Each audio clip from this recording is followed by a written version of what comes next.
All right, good afternoon. Welcome. I'll start off with a couple of updates from the Middle East, start off in Lebanon. And I can tell you that we note that the monitoring mechanism for the cessation of hostilities in Lebanon met yesterday. In that regard, we would refer you to the joint statement issued by the United States and the French embassies in Beirut and the UN Interim Force in Lebanon, UNIFIL. We also note that the Israeli Defense Forces commenced its withdrawal from areas around Naqoura yesterday.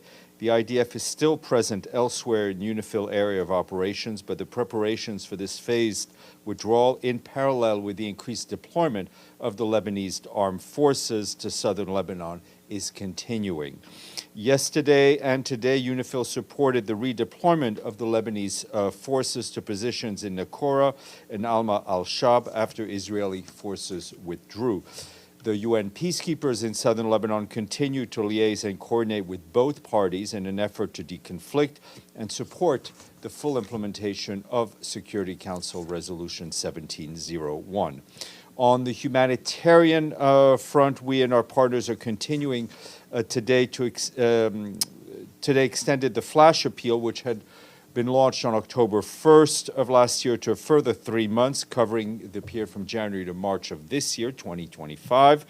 The extended flash appeal covers about $371 million to provide critical assistance and protection to 1 million Lebanese, Syrians, Palestinian refugees in Lebanon, as well as Palestinian refugees from Syria and migrants.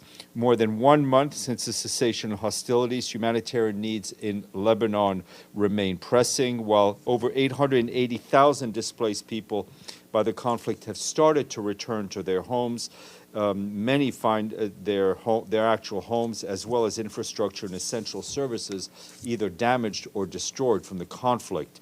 Moreover, nearly 125,000 people are still displaced outside their areas of origin, unable to return, including to the more than 60 villages and areas for which the Israeli army continues to reiterate that civilians should not return. Turning to Gaza, in central Gaza earlier this week, our colleagues from the Office of the Coordination of Humanitarian Affairs, as well as the UN Mine Action Service, carried out rapid needs assessment in the Yafa and al-Samud makeshift sites in Deir al-Bala, which hosts more than 190 families. Several people at these makeshift sites were reportedly injured by an airstrike this past Friday. The team witnessed dozens of tents destroyed at both sites, with many others damaged. Essential infrastructure, including water, including sewage, and solar power systems, were affected, with 3 learning spaces also damaged. Humanitarian partners provided assistance to the families impacted, including emergency shelter materials, non-food items, as well as food aid. Another partner is mobilized to provide water and sanitation services.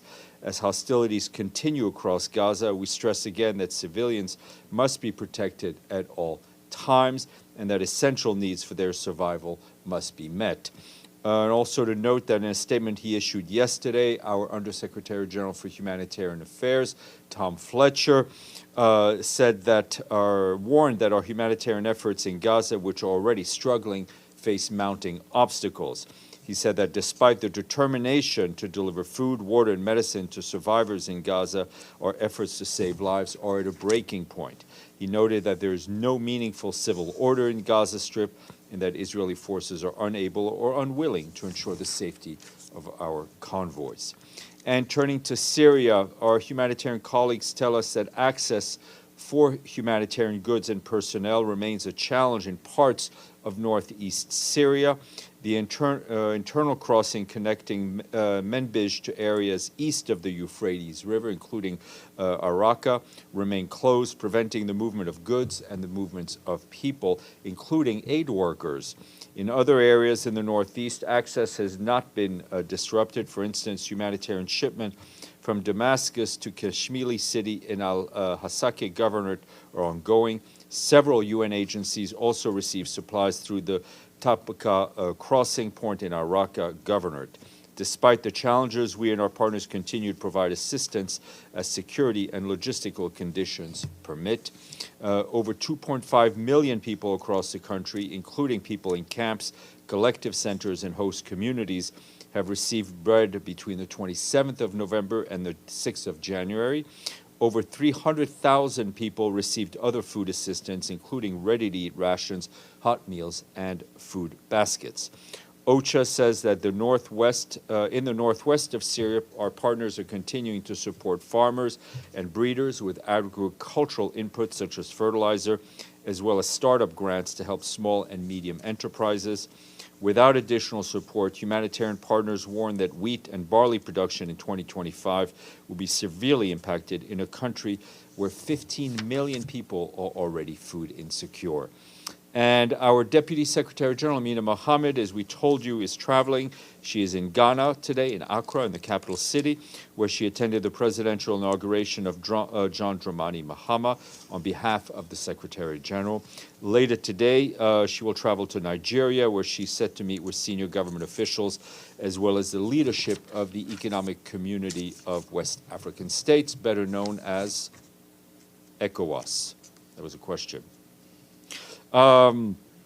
Moving to the Democratic Republic of the Congo, we condemn the ongoing offensive that was launched last week by the M23 in North Kivu. As you have seen on Saturday, the M23 captured the town of Masisi. According to our peacekeeping colleagues in the country, this attack resulted in the deaths of at least 7 civilians and led to the displacement of tens of thousands of men, women, and children, worsening an already dire humanitarian situation in the eastern part of the Congo. The armed group is now threatening to advance further into Masisi as well as Walikale territories, as well as the administrative centers of Lubero in the northern part of the province. Since June, M23 has occupied large parts of North Kivu, establishing a parallel administration in territories that are under its effective control. We reiterate that it is imperative that the group lay down its weapons and abides by the ceasefire in place since 4th August. We also urge all parties to remain committed to the Luanda process. And turning to Haiti, the Office of the High Commissioner for Human Rights issued a rather dire report on the human rights situation in that country. They tell us that at least 5,601 people were killed in Haiti last year as a result of violence by armed gangs. This is an increase of over 1,000 people compared to the total number of people killed in 2023. And these figures have been verified by our human rights colleagues. Also last year, they tell us that over 2,200 people were injured and more than 1,494 people were kidnapped by armed gangs in Haiti. The Human Rights Office documented 315 lynchings of gang members and people allegedly associated with gangs. They also report 281 cases of alleged summary executions involving specialized police units. In the statement, Volker Turk, our High Commissioner for Human Rights, said these figures show the unremitting violence to which Haitians are being subjected, adding that the impunity for human rights violations and abuses, as well as corruption, remain prevalent in Haiti, and some of them are some of the main drivers of the crisis in the country, along with entrenched economic and social inequalities. Restoring the rule of law must be a priority, Mr. Turk said, reiterating our call to ensure that the multinational security support mission has the logistical and financial support it needs to implement its mandate fully. The High Commissioner also called on Haitian National Police, with the support of the international community, to strengthen its oversight mechanism to hold accountable police officers reportedly involved in human rights violations.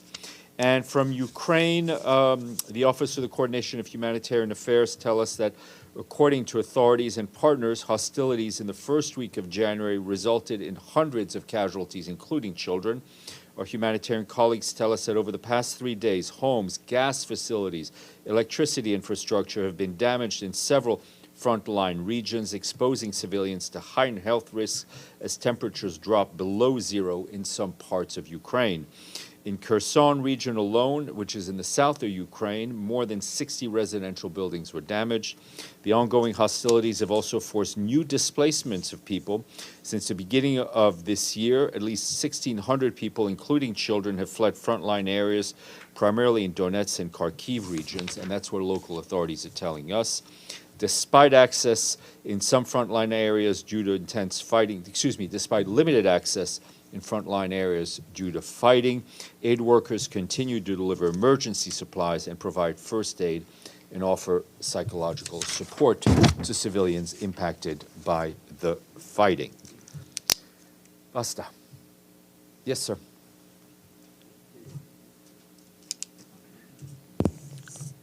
Since this is the first time I see you, Happy New Year, Steve. Thank you.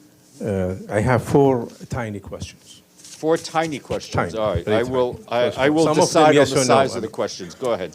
Thank you. We go from the last about Haiti.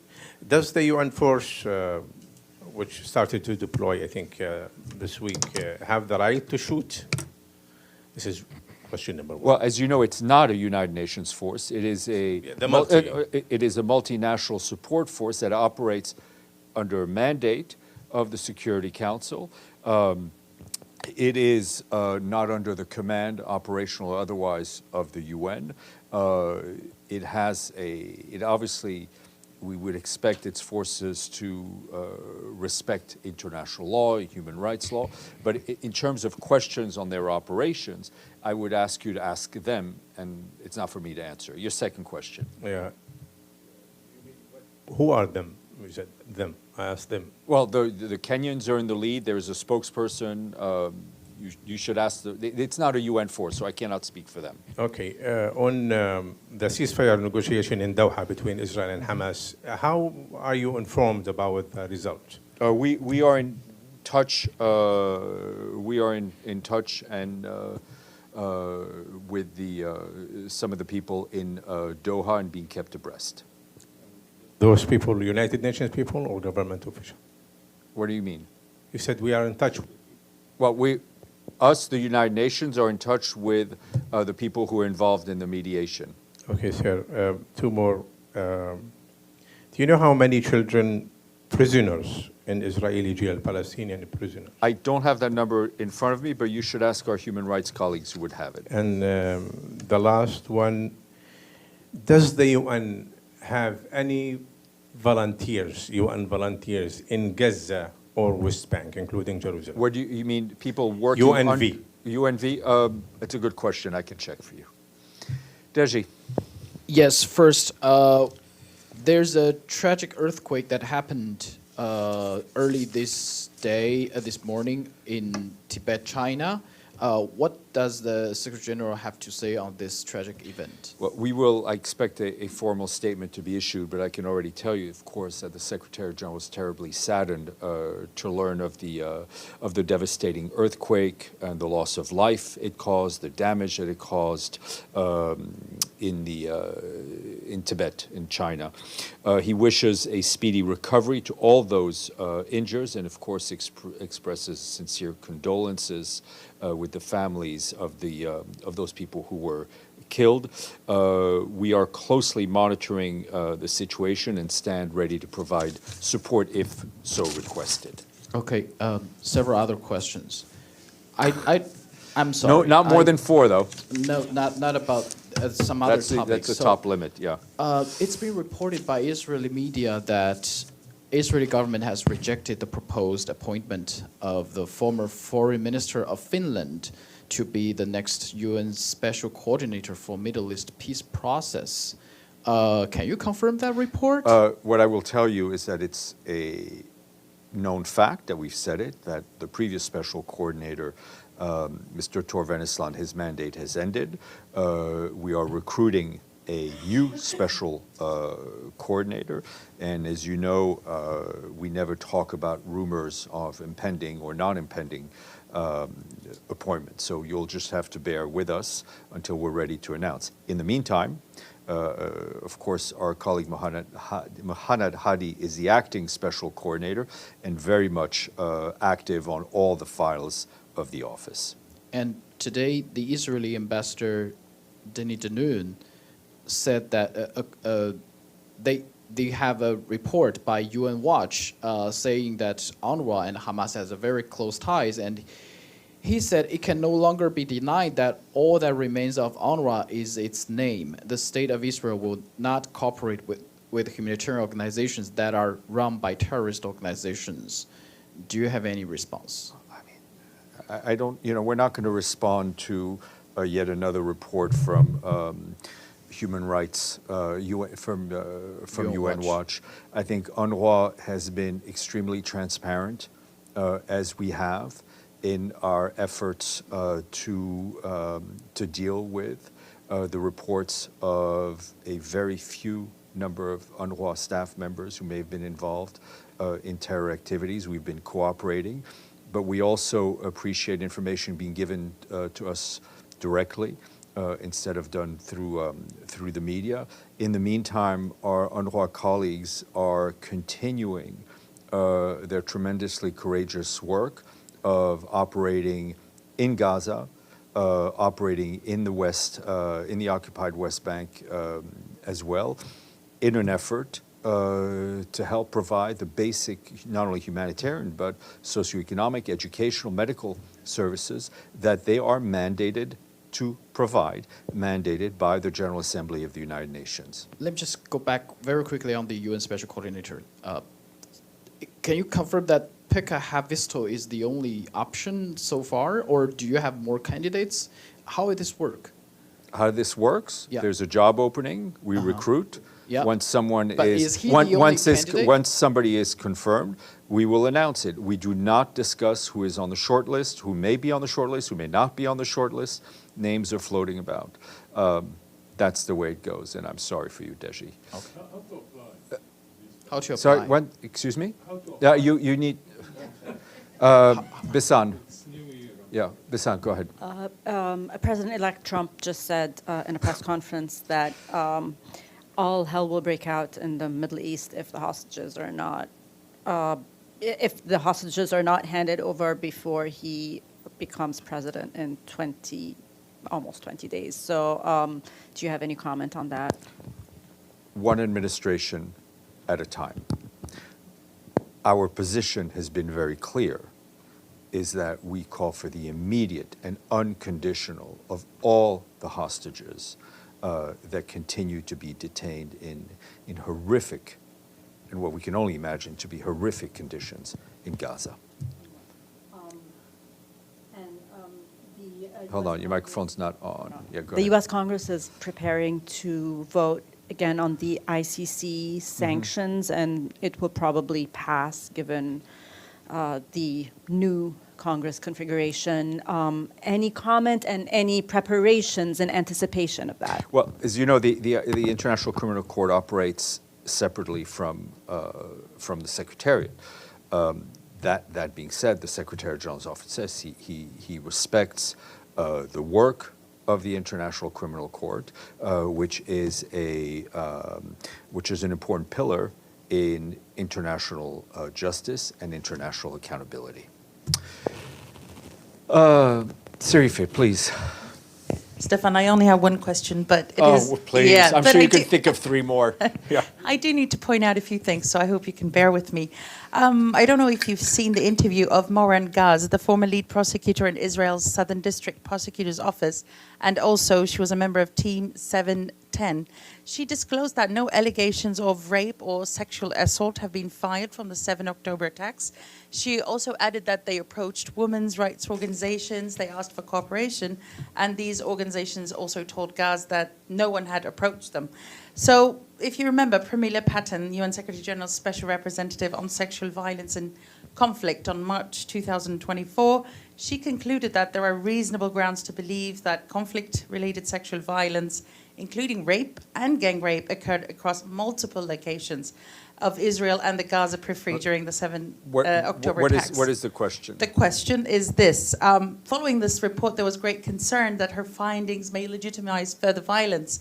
In the Gaza Strip, we've certainly have not seen a lack of violence. So now, considering that Patton's findings may be unfounded, Look, what next? I think let's unpack things. I don't think to put the blame on Pramila Patten for unleashing further violence in Gaza, I think, is not something that I would agree with that I would agree with in any way, shape, or form. We have seen numerous accounts of women coming forward who said they were sexually assaulted and abused in horrendous ways. We believe the voices of these women, and all of these crimes need to be investigated. But from what I remember from the report, she actually did not have any interviews with... No, I'm not. So they're two. This is after the They're two report? separate things. There is Ms. Patten spoke to families and she visited the kibbutzim. I have no reason to doubt the findings of her report, and I think we've all heard women come forward speaking in this building as well, and we believe them. Senor. Hi, Steph. Happy New Year. Only one question again. Pourquoi pas? Yeah, exactly. Yeah. On Venezuela. Yes, sir. As you know, next Friday is going to be a hot day in Caracas since both the President Nicolas Maduro and opposition leader Edmundo González claim to have won the last elections and say they will take the oath for the presidency. The Secretary General has asked several times a complete publication of the electoral results last November with no response from the Venezuelan authorities. What is his position at this critical moment? The position is unchanged, right? The facts have not changed. Our position has not changed. We did not have a relevant mandate to assess the legitimacy of the validity of the elections. The Secretary General did ask for a full accounting, and he wasn't the only one to have asked that. We're obviously concerned about the reports that we've seen continue to see on crackdown on human rights in Venezuela, including the detention of opposition figures and human rights defenders that have taken place since the election. And we hope that we hope that we will not see any further crackdown in the days ahead, especially this week. But still, you don't recognize the results of the election. It's not a matter for, we do not, as I said, we did not have a mandate as observers, right, as kind of old-style electoral observers, as we saw in the past. There was no mandate from the General Assembly or Security Council to observe or organize the election. So we don't have a mandate to assess the legitimacy or the validity of the results. In terms of the representation of Venezuela, who sits behind the plaque of Venezuela in these halls, that is, if there are challenges to the credentials, that's an issue for member states to deal with. Salim, yep. Thank you, Stéphane. I have two questions, if that's okay. No. Yeah. Okay. First question is, the U.S. on Monday eased some restrictions on Syria's transitional government to allow the entry of humanitarian aid for 6 months. The question is what Secretary General thinks about that. I mean, does he think it's enough, it's not enough, or he expects more than that, or he sees as a Let's just say, of course, it's a welcome move. I think we had Mr. Pedersen and others from the UN side had encouraged those who had bilateral sanctions on Syria, which were focused on the previous government, the previous authorities in Syria, to reconsider those. Right, we are at a time where the humanitarian needs in Syria are huge. It is incumbent on the international community to do whatever it can to support the people of Syria. The second question. I asked you this question before, but I still want to ask. I think it's been a while. There is a new peace negotiation between the PKK, the Kurdish Workers' Party, and Turkey, and I wonder if there is any update. Does UN monitor this? Does UN monitor this process, or if it doesn't, how what Secretary General thinks about this new peace process. He has any comment on that? No, I'm sure we are monitoring it, but I don't have anything else to add. I'll see if I can get something else for you. Yes, you, please. Thank you, Steve, and Happy New Year. I have two questions, not four, if I can. One is a follow-up question about the earthquake in Tibet. Did you in contact with the Chinese government to support? Because you said if they request. Yeah, I mean, no doubt our country office, as soon as day breaks in China, will be reaching out to the Chinese authorities if they haven't done so already, and that our resident coordinator, Mr. Chatterjee, will restate directly what I've stated publicly, which is we are available to help should help be requested. Thank you. Secondly, the question is about Sudan. U.S. declares that the paramilitary forces committed genocide in Sudan. Do you have any comment? On Sudan, I mean, we've seen the statement coming out of the U.S.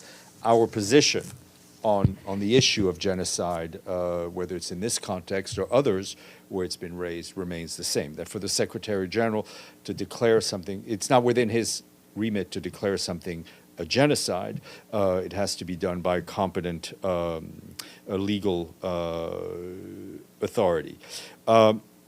That being said, I think we have been very clear in condemning acts of violence that we've seen in Sudan, whether they're committed by the government or by the rapid support forces, which we did not too long ago when there was an extremely brutal attack.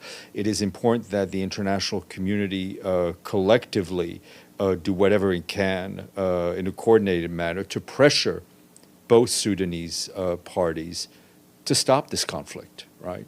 I mean, I think we in this room, in a sense, have been bystanders as every day we talk about the slow descent into further suffering of Sudan, of the Sudanese people.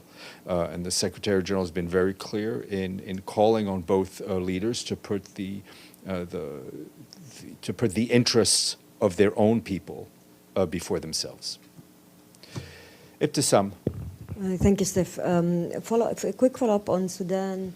As you probably know, I don't know if you were asked about it yesterday, the Sudanese representative yesterday at the Security Council meeting doubted or said that the ICP reports and numbers are not correct, and etc. So do you have any comments on that? My only comment is that we stand by the IPC numbers, their methodology, and the work that, whether it's the Food and Agriculture Organization, the World Food Program, and others are doing in this context. And how do you believe is this, like his comments and the fact that they are not accepting these numbers from an independent body will affect also the situation on the ground in Sudan when it comes to famine and listen, aid? The situation on the ground in Sudan is horrific, notably in Zamzam camp and in other places where famine has been detected. Regardless, I think, of what the various parties state, we hope that all of the both parties in Sudan will do whatever they can to facilitate humanitarian aid, to facilitate the transport of much needed food for their own people. But I think, it is not the first time we have seen a government question the methodology of this international structure that was created to scientifically document famine. And I think it's important that we support them. Last question on the situation of Dr. Hussam Abu Safiyyeh. Do you have any updates? And there are more reports about probably him being tortured. Any comments? Also, do you have any numbers on how many Palestinians are being held under Israeli detentions? Thank you. No, so I think your colleague asked, children. Let me try to get those numbers for you, but they would come from our human rights colleagues. On the director of the hospital, we have no further information to share. And Deji left, the statement on China was released, so, but it's basically what I read out, so. Okay. What? One more? Go ahead. 4 more or 1 more? All right, please, sorry. Yeah. Go ahead. Thank you, Steph. I know you only speak about one administration at a time. With that said, the incoming president of the United States in a press conference said that he would not rule out the use of military force to take control of the Panama Canal and Greenland. Also said that he would try to take Canada as well, the United States.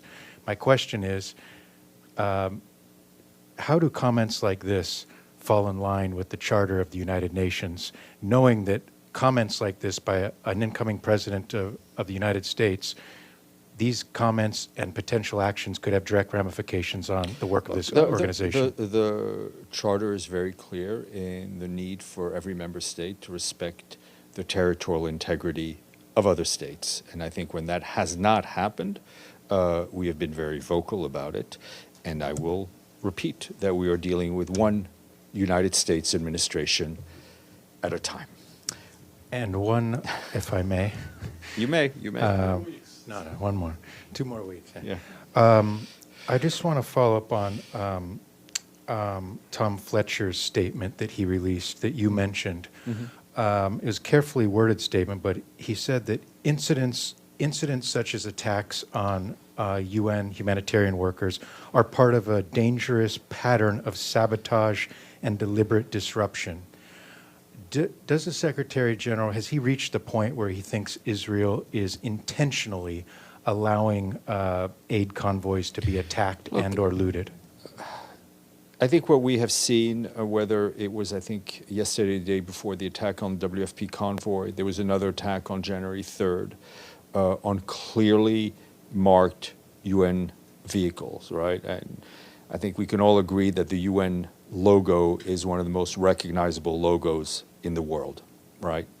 What motivated a sniper to shoot at them? I don't know. Was it a mistake, as they say it is? Was it an issue of command and control? Was it direct orders? Those are answers that I think the World Food Program wants, that we want to have. What we're seeing, though, is an increased risk, an increase from already more than 200 of our colleagues having been killed in Gaza, and I think that's we're struggling to keep our humanitarian operation going. We're struggling to keep our own people safe. We're struggling to keep those we're trying to help safe, because when you put humanitarians at risk, you also put the recipients at risk, and I think that's what the statement is trying to say. Don't be sorry, No, just do it. Yeah. Just a quick follow-up. You said you want to have answers on the last WFP incident that's happened 2 days ago, but there were other incidents. Yeah, and others. Did you ever get any answers from the Israelis about we're why not they getting are answers, attacking I you? think, beyond the fact that, it was a mistake, which is really not an appropriate answer. Okay. Thank you.